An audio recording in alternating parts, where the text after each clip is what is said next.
Toppers.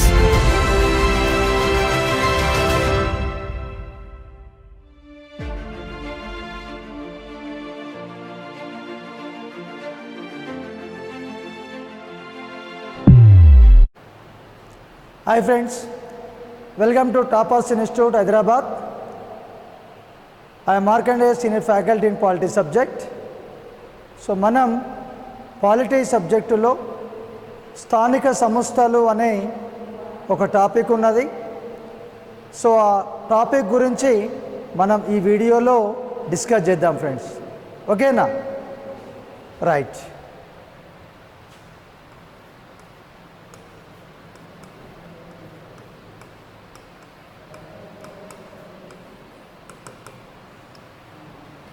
Okay, స్థానిక సంస్థలను మనము ఇంగ్లీష్లో లోకల్ గవర్నమెంట్స్ అని పిలుస్తాం.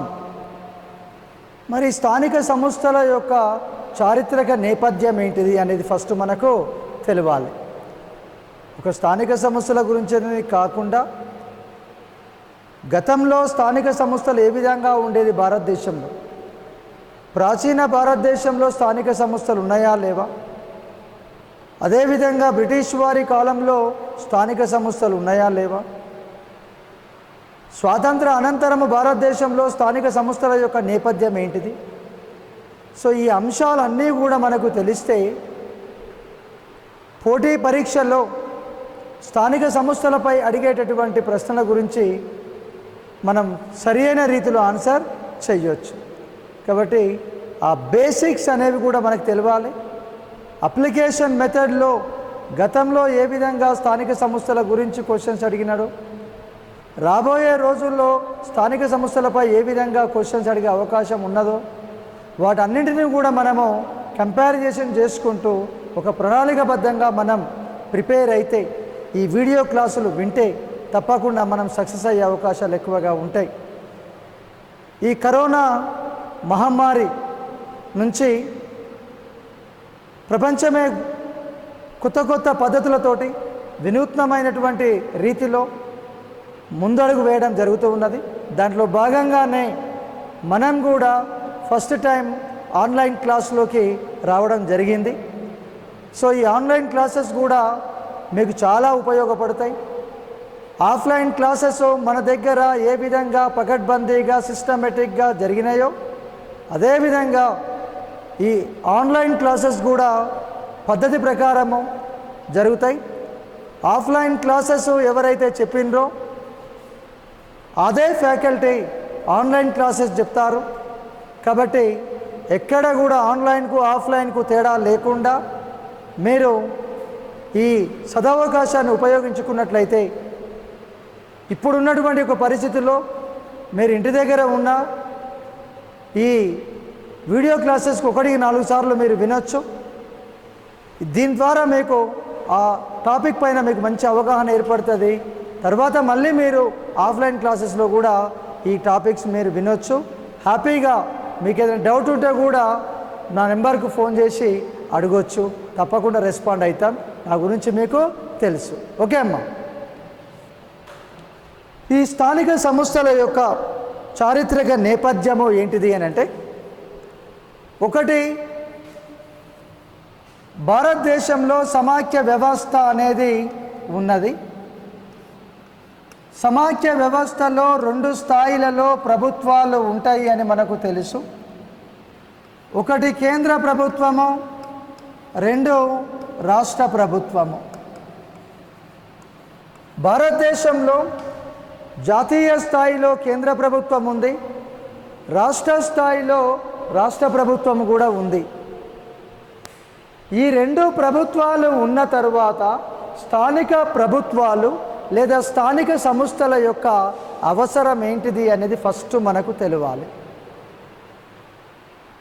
స్థానిక సంస్థలు ఎందుకు అవసరం అంటే, స్థానికంగా ఉన్నటువంటి ప్రజల యొక్క అవసరాలను గుర్తించి ఆ సౌకర్యాలను వసతులను కల్పించడానికి స్థానిక ప్రభుత్వాలు అనేది ఉండాలి. కేంద్ర ప్రభుత్వము అనంటే స్థానికంగా ప్రజల సమస్యలను గుర్తించడానికి చాలా సమయం పడుతుంది. వాటిని పరిష్కరించడానికి ఇంకా చాలా టైం పడుతుంది. రాష్ట్ర ప్రభుత్వము కూడా మన గ్రామంలో ఉన్నటువంటి యొక్క మంచినీటి సమస్య కావచ్చు, మురికి కాలువ సమస్య కావచ్చు, ఇతర చిన్న చిన్న సమస్యలు ఉన్నా వాటిని గుర్తించడానికి సమయం పడుతుంది. గుర్తించిన సమస్యను పరిష్కరించడానికి ఇంకా కొంత సమయము ఎక్కువ పడుతుంది. అదే మీకు గ్రామ పంచాయతీ అనేది ఉంటే గ్రామ పంచాయతీ ప్రతినిధులు గ్రామ ప్రజల యొక్క మౌలిక వసతులను కల్పించడానికి కృషి చేస్తారు. గ్రామంలో ఉన్నటువంటి ప్రజా సమస్యలను వీలైనంత తొందరగా గుర్తించి వాటిని పరిష్కరించడానికి కృషి చేస్తారు. ఆ ఉద్దేశముతోటే ఈ రెండు స్థాయిలలో ప్రభుత్వాలు ఉన్నప్పటికీ కూడా స్థానిక ప్రజల యొక్క సౌకర్యం కోసము స్థానిక సంస్థలను ఏర్పాటు చేయడము జరిగింది. ఓకే, ఈ స్థానిక సంస్థలు చారిత్రక నేపథ్యం చూస్తే కౌటిల్యుడు వ్రాసినటువంటి అర్థశాస్త్రము అనే గ్రంథంలో, మెగస్తనీస్ వ్రాసినటువంటి ఇండికా అనే గ్రంథంలో, మెగస్తనీస్ వ్రాసిన ఇండికా అనే గ్రంథంలో స్థానిక సంస్థల యొక్క ప్రాధాన్యతను గుర్తించటం జరిగింది. ప్రాచీన భారతదేశంలో స్థానిక సంస్థలు అని ఉన్నాయి అని చెప్పటానికి అనేక ఆధారాలు ఉన్నాయి. కౌటిల్యుడు వ్రాసినటువంటి అర్థశాస్త్రంలో, మెగస్తనీస్ వ్రాసినటువంటి ఇండికా గ్రంథంలో ప్రాచీన భారతదేశంలో స్థానిక సంస్థలు ఉన్నాయి అనేసి మనం నమ్మాలి. వాళ్ళు చెప్పినారు. అదేవిధంగా మనకు చోళులు అనేవాళ్ళు ఉన్నారు, మౌర్యులు అనేవాళ్ళు కూడా ఉన్నారు. ప్రాచీన భారతదేశంలో చోళులు అనేవాళ్ళు గ్రామీణ ప్రభుత్వాలకు అధిక ప్రాధాన్యతను ఇవ్వడం జరిగినది. దానికి సరి అయినటువంటి ఆధారము తమిళనాడు రాష్ట్రంలో ఉత్తర మేరూరు శాసనం వేయడం జరిగింది. ఉత్తర మేరూరు అనేది ఒక గ్రామము. అంటే చోళులు భారతదేశంలో గ్రామీణ ప్రభుత్వాలు ఉన్నాయి అనేసి చెప్పడానికే ఆ ఉత్తర మేరూరు శాసనం అని మనం చెప్పుకుంటున్నాం. చోళులు పట్టణ స్థానిక ప్రభుత్వాలు ఉండరాదని చెప్పలేదు. పట్టణ స్థానిక ప్రభుత్వాలు ఉన్నాయి, గ్రామీణ స్థానిక ప్రభుత్వాలు ఉన్నాయి భారతదేశంలో, ప్రాచీన భారతదేశంలో. కానీ చోళులు అధిక ప్రాధాన్యతను ఇచ్చినది గ్రామీణ స్థానిక ప్రభుత్వాలకు. ఇక రెండవ వర్గం వాళ్ళు మౌర్యులు. మౌర్యులేమో పట్టణ స్థానిక ప్రభుత్వాలకు అధిక ప్రాధాన్యతను ఇచ్చినారు. గ్రామీణ స్థానిక ప్రభుత్వాలకు అధిక ప్రాధాన్యతను ఇచ్చినది చోళులు, పట్టణ స్థానిక ప్రభుత్వాలకు అధిక ప్రాధాన్యతను ఇచ్చినది మౌర్యులు. ఓకే, మౌర్యుల యొక్క రాజధాని పాటలీపుత్రం. పాటలీపుత్రము అనేది ఒక నగరపాలక సంస్థ. ఓకే, గ్రామ పంచాయతీలు అనేవి గ్రామీణ స్థానిక ప్రభుత్వానికి ఒక ఉదాహరణ. ఉత్తర మేరూరు అనేది మౌర్యుల యొక్క రాజధాని పాటలీపుత్రం. ఈ పాటలీపుత్రం అనేది భారతదేశంలో ఒక నగరపాలక సంస్థ. అంటే పట్టణ స్థానిక ప్రభుత్వాలకు అధిక ప్రాధాన్యతనిచ్చినది మౌర్యులు, గ్రామీణ స్థానిక ప్రభుత్వాలకు అధిక ప్రాధాన్యతనిచ్చినది చోళులు. ఈ రెండు రకాల స్థానిక ప్రభుత్వాలు ప్రాచీన భారతదేశంలో ఉన్నాయి అని చెప్పటానికి ఇవి నిలువెత్తు నిదర్శనాలు. ప్రాచీన భారతదేశంలో స్థానిక సంస్థలు అనేవి సమర్థవంతంగా పనిచేసినవి. ప్రాచీన భారతదేశంలో నిష్పక్షపాతంగా ఎన్నికలు జరిగినాయి. ప్రజాస్వామ్య పద్ధతిలోనే ఎన్నికలు జరిగినాయి. ఆ ఎన్నికైనటువంటి ప్రజాప్రతినిధులే ప్రజల సమస్యలను గుర్తించి ఆ సమస్యలను పరిష్కరించడానికి అధికారాలు వాళ్ళ చేతిలో ఉండేవి. ప్రజాస్వామ్య పద్ధతిలో జరిగిన ఎన్నికలు మనం చూస్తే ప్రాచీన భారతదేశంలో ఖాళీ కుండలను బ్యాలెట్ పెట్టెలుగా, అదేవిధంగా తాటి ఆకులను బ్యాలెట్ పేపర్లుగా ఉపయోగించినటువంటి చరిత్ర భారతీయులది. ఎటువంటి టెక్నాలజీ లేకపోయినా ప్రాచీన భారతదేశంలో 100% పారదర్శకంగా ప్రజాస్వామ్య పద్ధతిలో ఎన్నికలు నిర్వహించడం జరిగింది. స్వాతంత్రం వచ్చిన తర్వాత రాజ్యాంగబద్ధంగా ఏర్పడినటువంటి ఎన్నికల సంఘం నిష్పక్షపాతంగా ఎన్నికలు నిర్వహించడానికి ఎన్ని సాంకేతిక పరిజ్ఞానాలను ఉపయోగించినప్పటికీ కూడా విమర్శలు ఏ స్థాయిలో వస్తున్నాయో మనం చూడవచ్చు. అది ఎలక్ట్రానిక్ ఓటింగ్ మిషన్ కావచ్చు, వీవీప్యాట్ కావచ్చు, నోటా బటన్ కావచ్చు, ఎన్నో మార్పులు వస్తున్నాయి భారత రాజకీయ విషయాలలో. అయినా కూడా కొన్ని విమర్శలు అనేవి వస్తూ ఉన్నాయి. కానీ ఎటువంటి సాంకేతిక పరిజ్ఞానము లేకున్నా ప్రాచీన భారతదేశంలో ఉన్నటువంటి మనవాళ్ళు 100% పారదర్శకంగా ఎన్నికలు నిర్వహించడం జరిగింది. ఖాళీ కుండలనేమో బ్యాలెట్ బాక్సులుగా, తాటి ఆకులనేమో బ్యాలెట్ పేపర్లుగా ఉపయోగించుకున్నటువంటి చరిత్ర భారతీయులది. గ్రామ సభ అనేది ప్రాచీన భారతదేశంలో ఉండేది. ఈ గ్రామ సభనే ఆ గ్రామములో ఉన్నటువంటి ప్రజల అవసరాలను గుర్తించి మౌలిక వసతులను కల్పించేది. ఆ తరువాతనే కొంత రూపాంతరం అనేది చెందింది. మధ్యయుగ భారతదేశానికి వచ్చేసరికి మధ్యయుగ భారతదేశంలో పరిపాలన ఎవరి చేతిలోకి వచ్చిందంటే ముస్లింలే పాలకులుగా ఉండేవాళ్ళు. ప్రాచీన భారతదేశంలో స్థానిక సంస్థలు సమర్థవంతంగా పనిచేసినని చెప్పుకున్నాం. కానీ మధ్యయుగ భారతదేశానికి వచ్చేసరికి ఈ పరిపాలన అధికారం అంతా ముస్లింల చేతిలోకి వచ్చింది. ఆ ముస్లింలు, ఆ పాలకులు భారతదేశంలో ఉన్నటువంటి ఈ స్థానిక సంస్థలన్నింటినీ కూడా పూర్తిగా నిర్వీర్యం చేసినారు, ధ్వంసము చేసినారు. The Muslim rulers totally destroyed the local government system in India in meanwhile in our country.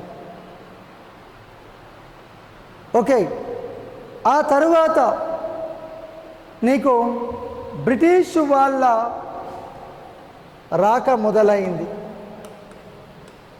East India company ఏర్పాటు, వర్తక వ్యాపారము కోసం భారతదేశానికి వచ్చినటువంటి బ్రిటిష్ వాళ్ళు అంచెలంచెలుగా ఎదిగి ఆర్థికంగా వాళ్ళు ఎప్పుడైతే పటిష్టంగా అయినారో దాని తర్వాత రాజకీయ అధికారం కూడా మాకు ఉండాలి, ఆర్థిక అధికారానికి రాజకీయ అధికారము తోడైతే ఎదురించే నాదుడు ఉండడు, మనమే చట్టాలు చేయొచ్చు, మనమే చట్టాలను మనకు అనుకూలంగా తయారు చేసుకొని లబ్ధి పొందొచ్చు అన్న ఒక ఆలోచనతోటి పావులను కదిపి సక్సెస్ అయినారు. ఓకే ఫ్రెండ్స్, బ్రిటిష్ వాళ్ళు రాజకీయ అధికారాన్ని హస్తగతము చేసుకున్నటువంటి కొత్తలో స్థానిక సంస్థల ఏర్పాటు గురించి, స్థానిక సంస్థల యొక్క ప్రాధాన్యత గురించి వాళ్ళు ఆలోచన చెయ్యలేదు. They didn't concentrate on local government system at the time of they came in to political power. ఆ తరువాత కొన్ని సంవత్సరాలు గడిచిన తరువాత ఆ బ్రిటిష్ పాలకులే ఈ స్థానిక సంస్థల యొక్క ప్రాధాన్యతను గుర్తించినారు. కాలము అనేది చాలా గొప్పది. సమయము అనేది ప్రతి ఒక్కరికి కూడా అనుభవాన్ని ఇస్తుంది. అది మంచికి కావచ్చు, చెడుకు కావచ్చు. కాలం అనేది అంత గొప్పది.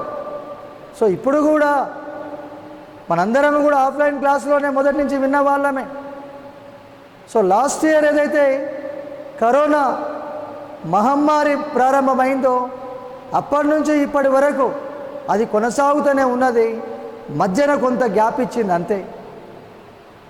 సో దానికి అనుగుణంగానే మనం ఆన్లైన్లోకి రావడం జరిగింది. ఇది ఒక మార్పు. అంటే కాలము అనేది ప్రతి ఒక్కరికి కూడా ఒక అనుభవాన్ని, గుణపాఠాన్ని నేర్పుతుంది. అట్లా బ్రిటిషు పాలకులు కూడా కొన్ని సంవత్సరాలు పరిపాలన చేసిన తర్వాత స్థానిక సంస్థల యొక్క ప్రాధాన్యతను గుర్తించినారమ్మా. ఎప్పుడైతే వాళ్ళు గుర్తించిండ్రో దానికి అనుగుణంగా వాళ్ళు పావులని కదిపినారు. 1772లో కలెక్టర్ పదవిని ఏర్పాటు చేయడం జరిగింది భారతదేశంలో. ఎవరి కాలంలో? వారన్ హేస్టింగ్ కాలంలో. వారన్ హేస్టింగ్ కాలంలో భారతదేశంలో కలెక్టర్ పదవిని ఏర్పాటు చేయడం జరిగింది 1772. మర్చిపోకండి, ఇది చాలాసార్లు అడిగిండు. భారతదేశంలో కలెక్టర్ పదవిని ఏర్పాటు చేసిన సంవత్సరం ఏది అని అడిగింది. 1772 అని చెప్పండి. ఇప్పుడు ఏపీ పిల్లలు కావచ్చు, తెలంగాణ పిల్లలు కావచ్చు, ఎస్ఐ ఎగ్జామ్ రాసే ప్రతి ఒక్కరు కూడా దాదాపు కానిస్టేబుల్ ఎగ్జామ్ రాస్తారు. ప్రిలిమ్స్ కాకపోయినా మెయిన్స్ లేదన్నా ప్రిలిమ్స్లో ఈ స్థానిక సంస్థల గురించి క్వశ్చన్స్ వస్తాయి. దాంట్లో నీకు కలెక్టర్ పదవి గురించి కూడా అడగవచ్చు. ఏపీ కావచ్చు, తెలంగాణ ఎక్కడనో ఒక దగ్గర తప్పకుండా అడుగుతారు, గుర్తుపెట్టుకోండి. ఎవరి కాలంలో భారతదేశంలో కలెక్టర్ పదవిని ఏర్పాటు చేసినారు అని అడుగుతారు. Warren Hasting. ఓకే, ఎవరి కాలంలో? Warren Hasting. అప్పుడు వారన్ హేస్టింగ్ ఏ పదవిలో ఉన్నాడు, ఏ హోదాలో ఉన్నాడు అని చెప్తారు. బెంగాల్ గవర్నర్గా ఉన్నాడు. అప్పుడు రెగ్యులేటింగ్ చట్టం 1773 ప్రకారము. ఓకే, సో బెంగాల్ గవర్నర్ పదవిని బెంగాల్ గవర్నర్ జనరల్గా మార్చినారు. కాబట్టి మనం 1772 అంటున్నాం. అంటే అప్పటికి ఇంకా రెగ్యులేటింగ్ చట్టం రాలేదు. కాబట్టి బెంగాల్ గవర్నర్ హోదాలో ఉన్నాడు వారన్ హేస్టింగ్. ఆయన కాలంలోనే ఇగో ఈ కలెక్టర్ పదవిని ఏర్పాటు చేశారు. కలెక్టరు ఐసిఎస్ క్యాడర్కు చెందినవాడు. ఐసిఎస్ అంటే Indian civil service. Subhash Chandra Bose ఐసిఎస్గా ఎంపికైనటువంటి భారతీయుడు. ఆ పదవిని వదులుకొని ఆజాద్ హింద్ ఫౌజ్, ఇండియన్ నేషనల్ ఆర్మీని ఏర్పాటు చేసి బ్రిటిష్ వాళ్ళతోటి కొట్లాడినటువంటి ఒక చరిత్ర సుభాష్ చంద్రబోస్. స్వాతంత్రము వచ్చిన తర్వాత ఓకే ఈ ఐసిఎస్ను ఐఏఎస్ క్యాడర్గా మనం మార్చుకున్నాం. After independence we changed ICS as IAS. So ప్రస్తుతం ఐఏఎస్కు ఎంపికైనటువంటి వాళ్ళు భారతదేశంలో శిక్షణ ఎక్కడ తీసుకుంటారు అనంటే ఉత్తరాఖండ్ రాష్ట్రంలో ఉన్నటువంటి ముస్సోరీలో గల లాల్ బహదూర్ శాస్త్రి అకాడమీలో శిక్షణ పొందుతారు. ఐఏఎస్ కోచింగ్ కాదు, ఐఏఎస్గా ఎంపికైనటువంటి వాళ్లకు, కలెక్టర్గా ఎంపికైనటువంటి వాళ్లకు శిక్షణ ఇచ్చేది ఎక్కడ అనంటే ముస్సోరీలో ఇస్తారు. ఏమున్నది అక్కడ? లాల్ బహదూర్ శాస్త్రి అకాడమీ అనేది ఉంది. ఐపీఎస్కి ఎంపికైన వాళ్ళేమో హైదరాబాదుకు వస్తారు. సర్దార్ వల్లభాయ్ పటేల్ నేషనల్ పోలీస్ అకాడమీలో శిక్షణ పొందుతారు. ఐఏఎస్కి ఎంపికైన వాళ్ళేమో లాల్ బహదూర్ శాస్త్రి అకాడమీలో శిక్షణ పొందుతారు. ఓకే, ఆ తర్వాత లార్డ్ మేయో తీర్మానము, ఇది చాలా ముఖ్యమైనది, గుర్తుపెట్టుకోండి. లార్డ్ మేయో తీర్మానము 1870 ఇయర్స్ బాగా గుర్తుపెట్టుకోండి. భారతదేశంలో లార్డ్ మేయో తీర్మానము 1870 ద్వారానే స్థానిక సంస్థలను ప్రవేశపెట్టడానికి ఇది దోహదపడినటువంటి తీర్మానం. లార్డ్ మేయో సంవత్సరం 1870. దీని తర్వాత లార్డ్ రిప్పన్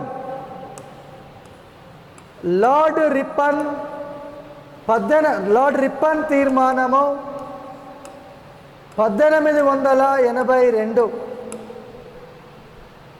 మరి లార్డ్ మేయో తీర్మానము 1870 ఉంది కదా, మరి లార్డ్ రిప్పన్ తీర్మానము 1882 అవసరం ఏంటిది అనేది ఇక్కడ క్వశ్చన్. భారతదేశంలో లార్డ్ మేయో తీర్మానము 1870 ప్రకారము స్థానిక సంస్థలను ప్రవేశపెట్టినటువంటి మాట వాస్తవం. అయితే ఈ స్థానిక సంస్థలు ఏ విధంగా ఉండాలి, వాటి యొక్క నిర్మాణము, అధికారాలు, విధులు, వీటన్నింటి గురించి ఒక ఆకారాన్ని, స్థానిక సంస్థలకు ఒక రూపాన్ని తీసుకొచ్చింది లార్డ్ రిప్పన్ తీర్మానము 1882. స్థానిక సంస్థలకు, భారతదేశంలో ఉన్నటువంటి స్థానిక సంస్థలకు మ్యాగ్నా కార్టాగా, గుర్తుపెట్టుకోండి అమ్మా, ఇది మ్యాగ్నా కార్టాగా దేన్ని పిలుస్తారు అని అంటే లార్డ్ రిప్పన్ తీర్మానమును పిలుస్తారు. Okay, lord Ripon resolution is known as Magna కార్టా of local governments in India. Lord Ripon, ఇతన్ని స్థానిక సంస్థల పితామహుడు అని పిలుస్తాము. స్థానిక సంస్థల పితామహుడు అని పిలుస్తాం. ఫాదర్ ఆఫ్ లోకల్ గవర్నమెంట్స్ అని పిలుస్తాం. మరి స్థానిక సంస్థల పితామహుడు అని ఎందుకు పిలవాలి? నిజానికి స్థానిక సంస్థల పితామహుడు అని లార్డ్ మేయోని పిలవాలి. ఎందుకు? భారతదేశంలో స్థానిక సంస్థలను ప్రవేశపెట్టడానికి మొట్టమొదటగా తీర్మానం చేసింది లార్డ్ మేయో తీర్మానం 1870. ఆ తీర్మానం తర్వాతనే లార్డ్ రిప్పన్ 1882లో తీర్మానం చేసినాడు. మరి నిన్నే ఫాదర్ ఆఫ్ లోకల్ గవర్నమెంట్గా ఎందుకు పిలవాలి, లార్డ్ మేయోని ఎందుకు పిలవద్దు అనేది ఇక్కడ క్వశ్చన్. లార్డ్ మేయో కంటే లార్డ్ రిప్పన్ భారతదేశంలో స్థానిక సంస్థలను బలోపేతం చేయటానికి అహర్నిశలు కృషి చేసినటువంటి వ్యక్తి లార్డ్ రిప్పన్. అందుకోసమే స్థానిక సంస్థల పితామహుడుగా లార్డ్ రిప్పన్ను పిలవడమే సముచితమైనదేనిగా భావించి అతన్నే పిలవడం జరుగుతుంది. ఓకే, లార్డ్ కర్జన్ వేరు, లార్డ్ కర్జన్ చెడ్డోడు, బెంగాల్ విభజనకు కారకుడు లార్డ్ కర్జన్. లార్డ్ రిప్పన్ భారతదేశంలో ప్రజలకు కొంత మేలు చేయడానికి, స్థానిక సమస్యలను పరిష్కరించడానికి అధికారాలతో కూడినటువంటి స్థానిక సంస్థలు ఉంటే బాగుంటుంది అని భారతీయుల మేలు కోరినటువంటి బ్రిటిషు వాళ్ళలో ఈ లార్డ్ రిప్పన్ ఒకరు. 1884లో కూడా లార్డ్ రిప్పన్ మరొక తీర్మానం చేసింది. ఎక్కువగా స్థానిక సంస్థలను పటిష్టపరచడానికి కృషి చేసింది లార్డ్ రిప్పన్ కాబట్టి స్థానిక సంస్థల పితామహుడు అని అతన్ని పిలుస్తున్నాం. దీని తర్వాత లార్డ్ రిప్పన్ అంటాము, లార్డ్ మేయో తీర్మానం అంటున్నాం. మరి ప్రభుత్వం ఏం చేయాలి అని బ్రిటిషు ప్రభుత్వం ఏం చేసిందంటే, భారతదేశంలో ఉన్నటువంటి స్థానిక సంస్థల యొక్క పనితీరుని అధ్యయనం చేసి ఎటువంటి మార్పులు తీసుకురావాలి, ఏ విధంగా ఇంకా వాటిని పటిష్టపరచాలి, అధ్యయనం చేస్తే బాగుంటుంది అని 1907లో రాయల్ కమిషన్ను ఏర్పాటు చేయడం జరిగింది. గుర్తుపెట్టుకోండి అమ్మ, ఏ కమిషన్ ఏర్పాటు చేసిండ్రో? రాయల్ కమిషన్ ఏర్పడిన సంవత్సరం 1907. లార్డు మేయో తీర్మానము 1870, లార్డ్ రిప్పన్ తీర్మానము 1882, ఆ తరువాత 1884లో కూడా మరొక తీర్మానాన్ని చేసిండు లార్డ్ రిప్పన్. ఆ తరువాతనే బ్రిటిష్ ప్రభుత్వం భారతదేశంలో ఉన్నటువంటి యొక్క స్థానిక సంస్థల యొక్క పరిస్థితులను సమగ్రంగా అధ్యయనం చేసి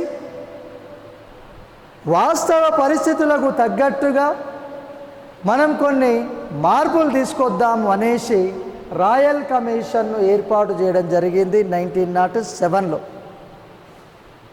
ఈ రాయల్ కమిషన్ చేసినటువంటి సిఫారసులో అతి ముఖ్యమైనది, ప్రధానమైనది ఏది అంటే, స్థానిక సంస్థలలో ప్రతినిధులు ఎవరైతే ఉంటారో వాళ్ళందరూ కూడా ప్రత్యక్ష పద్ధతిలోనే ఎన్నిక కావాలి.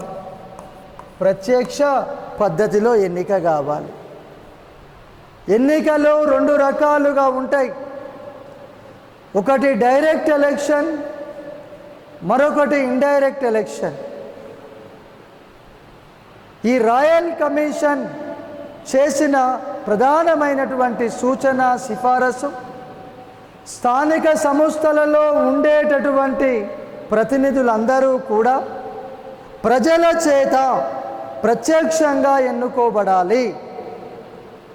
పరోక్ష పద్ధతిలో స్థానిక సంస్థలలో ఎటువంటి ప్రతినిధులు ఉండరాదో, పరోక్ష పద్ధతిలో ఎన్నికలు జరగొద్దు, ప్రత్యక్ష పద్ధతిలోనే ఎన్నికలు జరగాలి అని ఖరాఖండిగా రాయల్ కమిషన్ సిఫారసు చేసింది. ఈ రాయల్ కమిషన్ చేసినటువంటి సూచన ప్రకారమే బ్రిటిష్ ప్రభుత్వం 1909లో ఒక చట్టాన్ని చేసినారు. ఏం చట్టం అమ్మది? భారత కౌన్సిల్ చట్టం. ఆల్రెడీ మనకు ఫస్ట్ బ్యాచ్ నుంచి దాదాపుగా 4 బ్యాచ్ల వరకు, 4 బ్యాచ్లు కాదు, 5వ బ్యాచ్ 6వ బ్యాచ్ వరకు కూడా మనం ఫస్ట్ యూనిట్లో చెప్పుకున్నాం. భారత రాజ్యాంగ చారిత్రక నేపథ్యం అని చెప్పినాం. బిసి రావత్ 6 దశలుగా భారత రాజ్యాంగ చరిత్రను విభజించి అధ్యయనం చేయొచ్చు అని చెప్పినాం. అక్కడ ఒక్కొక్క చట్టం ఏంటిది అనేది చెప్పుకున్నాం. 1909ని భారత కౌన్సిల్ చట్టం అని పిలుచుకున్నామమ్మ. ఇండియన్ కౌన్సిల్ యాక్ట్ 1909 అని చెప్పినాం. దీన్నే మనం మింటో మార్లే సంస్కరణలు అని పిలుస్తాం. భారత కౌన్సిల్ చట్టం 1909నే మింటో మార్లే సంస్కరణ అని కూడా పిలుస్తాం. లార్డ్ మింటో ఎవరు? భారత రాజ్య కార్యదర్శి. మార్లే ఎవరు? Governor general. వాళ్ళ ఇద్దరి హయాములో ఆ చట్టాన్ని చేసిరు కాబట్టి దాన్ని మింటో మార్లే సంస్కరణలు అని పిలుస్తున్నాం. ఈ భారత కౌన్సిల్ చట్టం 1909 ప్రకారం స్థానిక సంస్థలలో ఉండేటటువంటి ప్రతినిధులందరూ కూడా ప్రజల చేత ప్రత్యక్షంగా ఎన్నుకోబడాలి అనే అంశాన్ని చట్టంలో పొందుపరిచినారు. భారత కౌన్సిల్ చట్టం 1909 అమల్లోనికి రావడానికి ముందు స్థానిక సంస్థలలో ఉండే ప్రతినిధులందరూ పరోక్ష పద్ధతిలో ఎన్నికైనరు. ఈ రాయల్ కమిషన్ సూచన మేరకే భారత కౌన్సిల్ చట్టం 1909లో స్థానిక సంస్థల యొక్క ప్రతినిధులు ప్రత్యక్ష పద్ధతిలో ప్రజల చేత ప్రత్యక్షంగా ఎన్నుకోబడాలనే ఒక అంశాన్ని పొందుపరచడం జరిగింది. Still it is going on. ఇప్పటికీ కూడా భారతదేశంలో ప్రత్యక్ష పద్ధతిలోనే ఈ స్థానిక సంస్థల ప్రతినిధులు ఎన్నికవుతున్నారు. ఓకే అమ్మా. దీని తర్వాత 1919 చట్టం, దీన్ని కూడా భారత కౌన్సిల్ చట్టమే అని పిలుస్తాం. 1858 కంటే ముందు చేసినటువంటి చట్టాలన్నింటినీ కూడా ఏమంటారు? మర్చిపోయినాం సార్, కరోనా ఎఫెక్ట్ తోటి. ఆడ టాపర్స్ ఇన్స్టిట్యూట్ ఉన్నప్పుడే మంచిగా సార్ ఆ స్టడీ హాల్లో కూర్చొని చదువుకుంటేమే మీరు క్లాస్ చెప్పినప్పుడు అప్పుడు ఇప్పుడు క్వశ్చన్స్ అడుగుతుంటే ప్రాక్టీస్ అయ్యేది సార్. ఇక ఊరికి వచ్చినాము అంత చదువు మర్చిపోయినాం సార్ అన్న కాడికి వచ్చింది. అందుకోసమే ఇగో మీకోసం ఇగో ఇది పెట్టినాం, ఉపయోగించుకోండి ఆన్లైన్ క్లాసెస్. ఓకే. భారత కౌన్సిల్ చట్టం 1919ని మాంటెంగ్ చెమ్స్ఫోర్డ్ సంస్కరణలు అని పిలుస్తాము. భారత రాజ్య కార్యదర్శి మాంటెంగ్, గవర్నర్ జనరల్ చెమ్స్ఫోర్డ్ వాళ్ళ ఇద్దరి కాలములో ఈ చట్టాన్ని చేసిరు కాబట్టి దాన్ని మాంటెంగ్ చెమ్స్ఫోర్డ్ సంస్కరణలు అని పిలుస్తాం. ఓకే. ఈ చట్టంలో స్థానిక సంస్థలకు సంబంధించి ఒక అంశాన్ని చేర్చిండ్రు. ఏంటిది? స్థానిక సంస్థలు అనేటటువంటి అంశాన్ని రాష్ట్ర జాబితాలో పొందుపరిచినారు. ఏ జాబితాలో పొందుపరిచినరు? రాష్ట్ర జాబితాలో. ప్రస్తుతం భారతదేశంలో ఎన్ని జాబితాలు ఉన్నాయమ్మా? రాజ్యాంగ ప్రకారం 3 జాబితాలు ఉన్నాయి. మీ అందరికీ చెప్పినాం, భారత ప్రభుత్వ చట్టం 1935 ప్రకారం భారతదేశంలో కేంద్ర జాబితా, రాష్ట్ర జాబితా, ఉమ్మడి జాబితాలంటూ 3 ఉన్నాయి. రాజ్యాంగ ప్రకారం 3 జాబితాలు ఉన్నాయి. ఆ 3 జాబితాలు కూడా పేర్లు ఇవే, కేంద్ర, రాష్ట్ర, ఉమ్మడి జాబితాలను. కానీ భారతదేశంలో మొట్టమొదటిసారిగా భారత ప్రభుత్వ చట్టం 1935 ప్రకారము కేంద్ర జాబితా, రాష్ట్ర జాబితా, ఉమ్మడి జాబితాలు అనేసి 3 రకాలుగా విభజించింది. గుర్తు తెచ్చుకోండి, మీ అంతరాత్మను అడగండి. అన్ని బ్యాచ్ వాళ్లకు ఫస్ట్ యూనిట్ చెప్పినాం. కేంద్ర జాబితాలో 59 అంశాలు ఉన్నాయని చెప్పినాం. రాష్ట్ర జాబితాలో 54 అంశాలు ఉన్నాయని చెప్పినాం. ఉమ్మడి జాబితాలో 36 అంశాలు ఉన్నాయని చెప్పినాం. భారత రాజ్యాంగ ప్రకారం అని చెప్తలేను నేను, భారత ప్రభుత్వ చట్టం 1935 ప్రకారము ఉన్నటువంటి కేంద్ర, రాష్ట్ర, ఉమ్మడి జాబితాలో ఎన్ని అంశాలు ఉన్నాయో చెప్పినాం. రాజ్యాంగ ప్రకారము రాజ్యాంగం అమల్లోనికి వచ్చినప్పుడు కేంద్ర జాబితాలో 97 అంశాలు, రాష్ట్ర జాబితాలో 66 అంశాలు, ఉమ్మడి జాబితాలో 47 అంశాలు ఉండేవి. ప్రస్తుతం కేంద్ర జాబితాలో 98 అంశాలు, రాష్ట్ర జాబితాలో 59 అంశాలు, ఉమ్మడి జాబితాలో 52 అంశాలు ఉన్నాయి. ఓకే. మనం బ్రిటిషు వాళ్ళ కాలంలో స్థానిక సంస్థలు ఏ విధంగా ఉన్నాయి అనేసి మాట్లాడుకుంటున్నాం. ఓకే. భారత కౌన్సిల్ చట్టం 1919 ప్రకారము స్థానిక సంస్థలు అనే అంశాన్ని రాష్ట్ర జాబితాలో చేర్చినారు. ఇప్పటికీ కూడా రాజ్యాంగ ప్రకారం స్థానిక సంస్థలు అనే అంశము రాష్ట్ర జాబితాలోనే ఉంది. భారత కౌన్సిల్ చట్టం 1919 ప్రకారము మొట్టమొదటిసారిగా స్థానిక సంస్థలు అనే అంశాన్ని రాష్ట్ర జాబితాలో చేర్చినము. ఓకే. 1909 చట్ట ప్రకారము స్థానిక సంస్థల యొక్క ప్రతినిధులు ప్రత్యక్ష పద్ధతిలో ఎన్నిక కావాలని ఒక మార్పు తీసుకొచ్చినాం. 1919 చట్టం ప్రకారము స్థానిక సంస్థలు అనే అంశాన్ని రాష్ట్ర జాబితాలో చేర్చినట్లయితే రాష్ట్ర శాసనసభలో చట్టాలను చేసుకుంటాయి, ప్రజలకు మెరుగైనటువంటి యొక్క పాలన అందుతుంది. ఆ ఉద్దేశంతో రాష్ట్ర జాబితాలో చేర్చినారు. ఇక్కడ మరొక అంశం చెప్తున్నాం. భారత ప్రభుత్వ చట్టం 1935 ఇది భారత రాజ్యాంగానికి ప్రధానమైన ఆధారం. ఓకే, ఈ చట్టం ప్రకారం స్థానిక సంస్థలు అనే వాటికి పూర్తి స్వతంత్రతను ఇవ్వడం జరిగింది. No one interfere in your activities just like the local governments are free birds. స్థానిక సంస్థలకు పూర్తి స్వతంత్రతను కల్పించినటువంటి చట్టము భారత ప్రభుత్వ చట్టం 1935. ఓకే, ఇప్పటికి కూడా కేంద్ర ప్రభుత్వము రాష్ట్ర ప్రభుత్వము స్థానిక సంస్థలకు నిధులను కేటాయిస్తుంది. ఒక గ్రామ పంచాయతీకి నిధులు వస్తే ఆ గ్రామంలో ఉన్నటువంటి ఒక సమస్యలను ప్రాధాన్యత క్రమంలో తీసుకొని ప్రజల సమస్యలను పరిష్కరించుకుంటుంది. వాటర్ ట్యాంక్ కట్టాలన్నా, డ్రైనేజ్ సిస్టమ్ చేయాలన్నా, రోడ్లు వేయాలన్నా, వీధి దీపాలు వేయాలన్నా, ఇంకా సమస్యలు ఏమున్నాయి, ప్రాధాన్యత క్రమంలో ప్రజల సమస్యలను పరిష్కరిస్తుంది. అంటే మీరే సొంతంగా నిర్ణయాన్ని తీసుకుంటున్నారు. రాష్ట్ర ప్రభుత్వం, కేంద్ర ప్రభుత్వం మీరు ఆ పని చేయండి, ఈ పని చేయండి అని ఏమి చెప్పదు.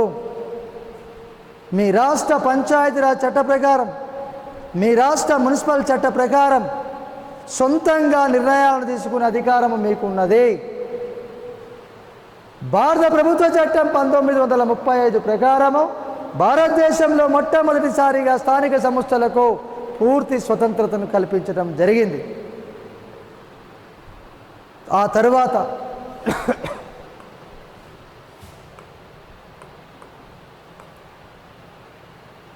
1946లో రాజ్యాంగ పరిషత్తు అనేది ఏర్పడింది భారతదేశంలో. క్యాబినెట్ మిషన్ సిఫారసు ప్రకారము రాజ్యాంగ రచన కోసం రాజ్యాంగ పరిషత్తు ఏర్పడింది. మరి ప్రాచీన భారతదేశంలో గొప్పగా స్థానిక సంస్థలు పనిచేసినాయి. మధ్యయుగ భారతదేశంలో ఆ స్థానిక సంస్థలన్నీ కూడా ముస్లిం పాలకుల చేత ధ్వంసమైనవి, నిర్వీర్యమైనవి. ఆ తరువాత బ్రిటిష్ వాళ్ళ కాలంలో క్రమంగా స్థానిక సంస్థల ఏర్పాటుకు ప్రయత్నాలు జరిగినాయి, ఏర్పాటు చేసింది. రేపు రాబోయే రోజుల్లో భారతదేశంలో స్థానిక సంస్థలు ఏ విధంగా ఉండాలి, స్థానిక సంస్థలు ఏ విధంగా ఏర్పడతాయి, అధికారాలు విధులు ఏ విధంగా ఉండాలి అనేది ఒక భగవద్గీత, ఒక ఖురాను, ఒక బైబిల్గా మనం రాజ్యాంగాన్ని, భారత రాజ్యాంగాన్ని భావిస్తాం. మనందరికీ భగవద్గీత, ఖురాను, బైబిల్ ఏది అని అంటే మతాలకు అతీతంగా మనకు భారత రాజ్యాంగమే ప్రామాణికం. మరి అటువంటి రాజ్యాంగంలో స్థానిక సంస్థల గురించి మనం కొన్ని అంశాలను పొందుపరచాలి కదా. ఆ చర్చ అనేది రాజ్యాంగ పరిషత్తులో జరిగింది. 4వ భాగంలో ఆదేశ సూత్రాలు ఉన్నాయి. మీ అందరికీ కూడా తెలుగు మీడియం వాళ్లకు, ఇంగ్లీష్ మీడియం వాళ్లకు భారత రాజ్యాంగ లక్షణాలు చెప్పుకున్నాం. రాజ్యాంగ భాగాలలో 4వ భాగం 1, 4వ భాగంలో ఆదేశ సూత్రాలు లేదా నిర్దేశక నియమాలు ఉన్నాయి. మొదటి భాగం ఏంటిది? భారత భూభాగం. 2వ భాగంలో ఏమున్నాయి? పౌరసత్వం. 3వ భాగంలో ఏమున్నాయి? ప్రాథమిక హక్కులు. 4వ భాగంలో ఆదేశ సూత్రాలు ఉన్నాయి. ఈ ఆదేశ సూత్రాల గురించి వివరించే నిబంధనలు 36 నుంచి 51. అవునా కాదా? ప్రాథమిక హక్కుల గురించి వివరించే నిబంధనలు 12 నుంచి 35. ఆదేశ సూత్రాలు లేదా నిర్దేశక నియమాల గురించి వివరించే నిబంధనలు 36 నుంచి 51. ఈ 36 నుంచి 51 నిబంధనలో 40వ నిబంధన అనేది ఒకటి. ఈ 40వ నిబంధననే ఆర్టికల్ 40, 40వ నిబంధనని గ్రామ పంచాయతీల గురించి వివరిస్తుంది. అంటే స్థానిక సంస్థల గురించి ఆదేశ సూత్రాలలో వివరించడం జరిగింది భారత రాజ్యాంగం. ఓకే, ఆ తరువాతనే అంటే స్వాతంత్రం మనకు ఎప్పుడు వచ్చింది? ఆగస్టు 15, 1947. ఓకే, ఈ క్వశ్చన్ రేపు నీకు కానిస్టేబుల్లో కూడా అడిగాడు. ఓకే, ఆర్ఆర్బీలో అడిగాడు, ఏ కాంపిటేటివ్ ఎగ్జామ్లో అడిగాడు. కొన్ని ఎగ్జామ్స్లో అడుగుతారు. ఏ ఎగ్జామ్స్లో అంటే ఆ ప్రైమరీ స్కూల్ పోతారు చూసినావా పిల్లలు, 3rd క్లాస్ చదివేటోడు 4th క్లాస్ చదివేటోళ్ళు ఉంటారుగా, అవి వాళ్ళకు ఆఫ్లైన్ క్లాసులు అయితే ఎగ్జామ్ పెడితే వాళ్ళకైతే ఇప్పుడు ఏ ఎగ్జామ్ లేకపోయినా ప్రమోట్ అయ్యారు పొరగాళ్ళందరూ. ఓకే, వాళ్ళకి అడుగుతాడు భారతదేశానికి స్వాతంత్రం వచ్చిన సంవత్సరం ఏది అని అడుగుతాడు. అప్పుడు ఆ పిల్లలు చెప్తే గ్రేటే, ఆగస్టు 15, 1947 అని. కానీ మీకెట్లా అడుగుతాడు? భారతదేశానికి స్వాతంత్రం వచ్చిన రోజు ఏది అని అడుగుతాడు. మనం ఆగస్టు 15, 1947 ఏది అని 4 ఆప్షన్లు చూస్తూనే ఉంటాం. మైక్రోస్కోప్ పెట్టి చూసినా ఎడ కనబడదు. ఆడు సోమవారము, బుధవారము, శుక్రవారము, ఆదివారం అని ఇస్తాడు. డేట్ ఇయ్యాడు, డే ఇస్తాడు. మనకేమెరక, మనం చదువుకున్నది విన్నది ఇది ఒకటేనా? ఆగస్టు 15, 1947. నీకు తెలిసింది అడిగాడు, తెలియంది అడుగుతాడు. తెలియని వాటి గురించి మనం తెలుసుకునే ప్రయత్నం గట్టిగా చేయాలి. శుక్రవారం రోజు నాడు భారతదేశానికి స్వాతంత్రం వచ్చింది. ఏ రోజు? శుక్రవారం నాడు వచ్చింది. స్వాతంత్రం వచ్చిన రోజు నాడే తాత్కాలిక ప్రభుత్వం అనేది ఏర్పడింది. ఫస్ట్ యూనిట్లో చెప్పుకున్నాం. ఆగస్టు 15, 1947 నాడు పండిట్ జవహర్ లాల్ నెహ్రూ నాయకత్వంలో 14 మందితోటి తాత్కాలిక ప్రభుత్వము ఏర్పడిందని చెప్పుకున్నాం. ఒక్కసారి మీ అంతరాత్మను అడగండి, చెప్పినామంటారా చెప్పలేదంటారా? నువ్వు అబద్ధం ఆడతావు కానీ నీ అంతరాత్మ అబద్ధం ఆడదు. అన్ని బ్యాచ్లలో మనం చెప్పుకున్నాం. ఓకే, స్వాతంత్రము రాగానే భారత స్వాతంత్ర చట్టం 1947 ప్రకారము ఆగస్టు 15, 1947 నాడే నెహ్రూ నాయకత్వంలో 14 మందితోటి తాత్కాలిక ప్రభుత్వం ఏర్పడ్డది. ఓకే, ప్రాచీన భారతదేశంలో స్థానిక సంస్థలు ఏ విధంగా ఉన్నాయి? మధ్యయుగ భారతదేశంలో అంటే బ్రిటిష్ వాళ్ళ కాలంలో మధ్యయుగ భారతదేశంలో అది ముస్లింల పాలన కావచ్చు, బ్రిటిష్ వాళ్ళ పాలన కావచ్చు, వారి పాలనలో స్థానిక సంస్థలు ఏ విధంగా ఉన్నాయి అని చూసినాం. మూడవది ఏంటిది? స్వాతంత్ర అనంతరము స్థానిక సంస్థలు ఏ విధంగా ఉన్నాయి ఇండియాలో అనేది అది మనం చూస్తాం. ఓకే,